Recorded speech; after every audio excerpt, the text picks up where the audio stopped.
GB News Home and Security editor Mark White joins us now. How significant a blow is this to illegal immigration? Well, it's very significant. If this was any other day, this would be undoubtedly our lead story. Massive operation in 5 separate countries involving law enforcement agencies in France, in Germany, in the Netherlands, in Belgium, here in the UK as well. A total of 40 people have been arrested so far in connection with this ongoing operation. They've also seized a number of items that were used in terms of the small boats to get them across the channel. So 1,200 life jackets, for instance, 135 of these small boats which were being purchased in Turkey, then transported across various countries, Germany, the Netherlands, into France, where they'd be assembled to come across the channel at that point. They also recovered 35 or 45, I should say, outboard motors that were used on these vessels, and 135 of the small boats themselves.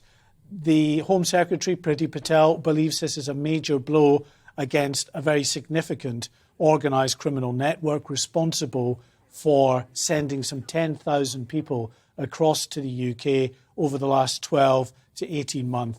We've also been speaking to Chris Framond from the National Crime Agency, and he told us exactly how these people smugglers had been operating. This group was responsible for sourcing small boats. And when I say small boats, actually they're getting bigger. They can take between 50 and 60 people.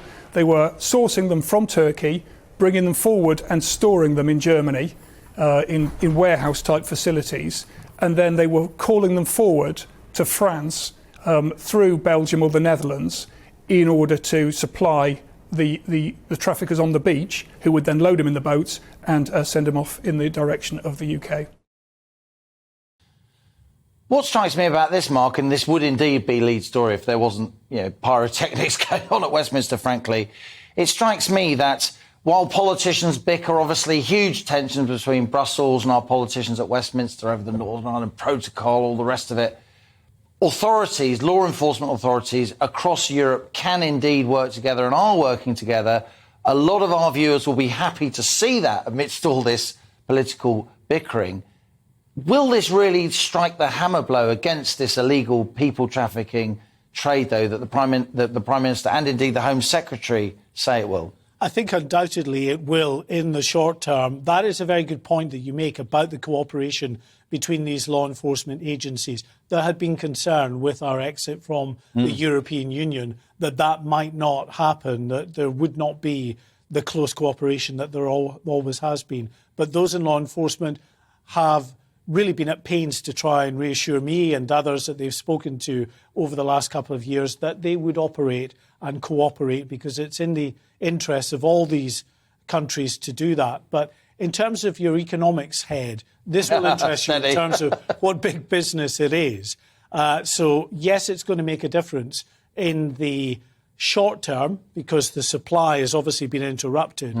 But organised criminal networks are going to move in there and start again for a simple reason, and that's because it's highly profitable. It's about £3,000 a head to put someone on these small boats. Now, the size, I call them small boats, they're getting increasingly large in scale. They can house up to 60 people on board each boat.